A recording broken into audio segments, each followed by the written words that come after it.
I was born in 1997 in a little Midwestern town called Oak Forest, Illinois.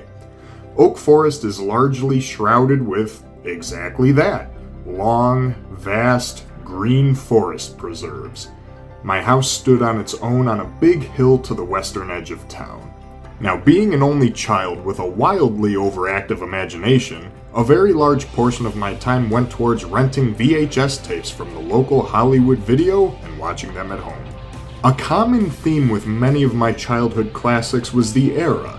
Being born in '97, the majority of my childhood was overcome with the leftover remnants of the mid to late '90s, even as most of my adolescent childhood was spent somewhere between 2002 and 2005. Me being an old soul since I first learned to walk, some of my childhood hallmarks were films such as Rookie of the Year, Little Giants, and if we're going back to toddler media, the mid-90s was plentiful with Dave Hood's Real Wheels series, Goosebumps, and Barney's Great Adventure. Yeah, I was always a little bit more of a PBS kid. The 90s certainly had their own flavor though, especially even with my own childhood in that small Midwestern setting. I mean, does anybody else remember White Hen Pantry? 2026 has been a wild year for me, with the good, the bad, and the downright strange. Heading into the summer, I wanted to try and experiment with something totally new with my movie intake.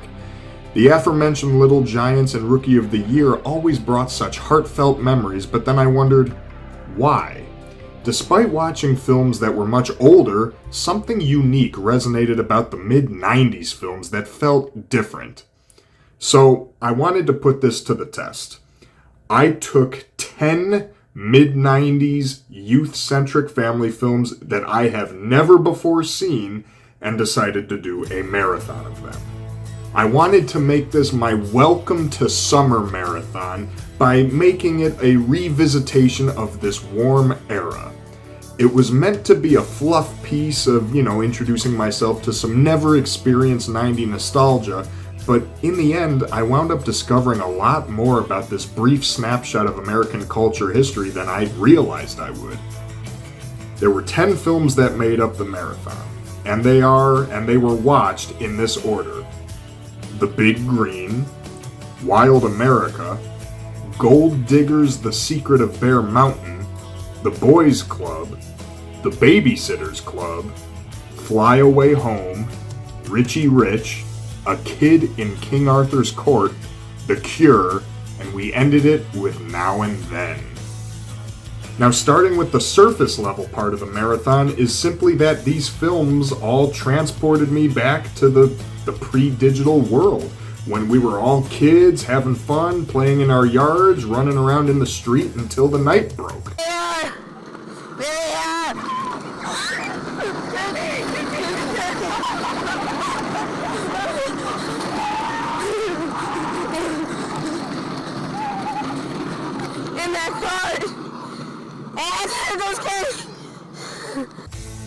All of these films relied heavily on Mother Nature being a secondary character. The outdoors was symbolic of that surveillance-free, be back by 9 o'clock trust and mentality that we used to have. The idea of an adult-free sanctuary, Gold Diggers, the Boys Club, the Babysitters Club. These kids all wanted their treehouse, their safe haven away from all the adults. It was a huge driving point of their motivation. Alongside that physical, free environment is where you also have your natural environment filled with animals. Wild America, Fly Away Home, these directly involve endangered animals and saving species, whether they be bears, owls, or geese. The American political climate of the 90s was that almost of a rebirth, coming out of the Cold War but being pre-9/11. This was a unique snapshot in time where we were able to just enjoy the appreciation of the little things: nature, the outdoors, our belongings, our family, our friends. It was a calmer, more stress-free period of time, even for that small window from, say, maybe 1994 to 1997. Now, everything I just talked about there is what I assume the entire marathon would be. But as soon as I got partially through watching the first film, The Big Green, I started to stumble onto things that would become much more of a common recurrence throughout the whole marathon. In The Big Green, there is an abrupt subplot involving the immigration status and deportation of one of the characters. You know, prior to that story development, it was a pretty run-of-the-mill, somewhat rusty, underdog Disney sports family flick. I was like, wow, this got heavy for a kid's movie out of nowhere. But oh, that was only the beginning. Take Gold Diggers, for example. That film has a plot point that directly involves domestic abuse and gaslighting. This directly factors into that film's climax. The Babysitter's Club implements divorce. Fly Away Home, the death of a parent. The Boys Club is entirely an angsty tale about the loss of innocence and moral dilemmas, where this idyllic 90s carefree world is crashed by a literal fugitive who is masterfully played by Chris Penn. While it's still very much a 90s outdoor adventure coming-of-age movie, it definitely veers and transforms itself into being more of a crime thriller. But if we're looking at the more emotionally driven, adult-tinged, serious side of this marathon, it all came to its apex with the 9th film of the marathon, which was The Cure. Everything about the whimsical, outdoor adventure, playful childhood vibes, it's all here in spades. But then you have the dark elements.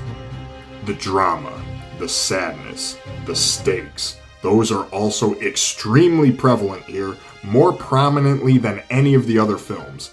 Here, the entire drive of the story is driven by the melancholic side, as this involves the friendship of two boys, one of whom is sick with AIDS.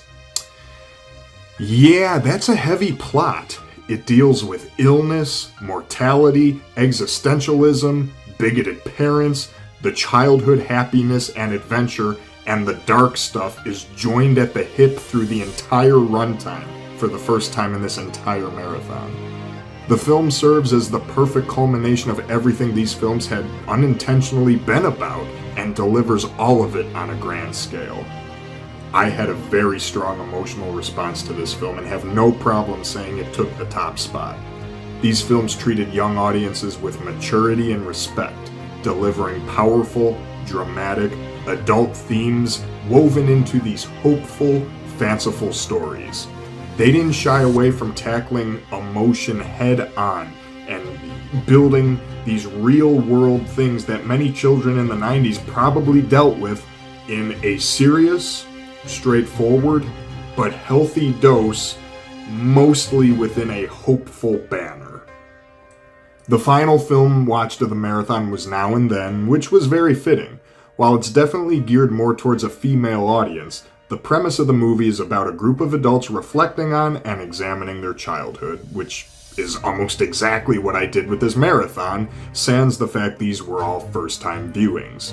Some other films such as Richie Rich and A Kid in King Arthur's Court, yeah, they brought the 90s vibe. Kid in King Arthur's Court, it was cool seeing a pre-fame Daniel Craig and Kate Winslet in there. But the quality and emotional resonance was much lower, and to be honest, they were mostly just 90s family schlock. I did at least find Richie Rich interesting as a mirror to Macaulay Culkin's own life at that time, a rich, exploited kid who simply just wants to go outside and play baseball with the neighborhood kids. Given what we know about Macaulay Culkin, his dad, and all that, there's no proof to that, but I have to imagine there was some of his own child sensibilities peeking out in that role, so that was at least interesting. I expected this marathon to just be the warm, fuzzy, 90s vibes, all Somerset, kids outside, kids having adventures to welcome in my own summer. And while, yes, that did happen, and that is what I got in pretty plentiful amounts, I stumbled into an entire world that seemingly only existed from about 1994 to 1997. The perfect alignment of these various cultural elements, both in American history, the world, American media, American filmmaking, it all lined up in this one brief window that never existed the way it did prior to or since that mid-90s flare. These home video relics were created before the angsty extreme sports 2000s vibes took over just a few years later, and you also had the more mature, teen-centric, angsty 90s movies such as Hackers and Empire Records, for example.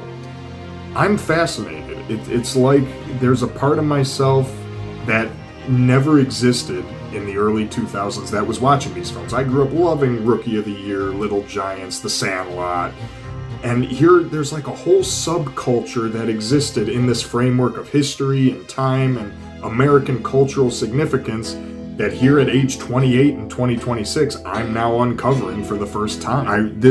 From what I thought was just going to be a nostalgic marathon really transformed into something emotional, eye-opening, and thought-provoking. It got me thinking about my own life, my own childhood, the media I was brought up on, a lot of that mid-90s stuff, and how it's transferred through today, my life outlook, how I view the world. This is not me saying the 90s are the best, this is why this era was the best, this is why I'm better than you because of when I was born. No, nothing like that, but it's fascinating that this unique, just brief window of time existed. I was born at the tail end of it in 1997. So I just wanted to make this video to raise some awareness and hopefully inspire you to maybe revisit this era. And if we can all just collectively come together, the world is an ugly place right now. There's shit flying left and right. Sometimes if we can just take a step back, if we can all collectively agree to maybe unplug for a little while, get back to the simpler things in life, maybe we can create the brighter future for ourselves via, this 90s image quicker than we might be able to realize. So, just wanted to throw this together, so thank you all for watching. I hope you enjoyed, and we'll see you in the next video, everyone. Take care.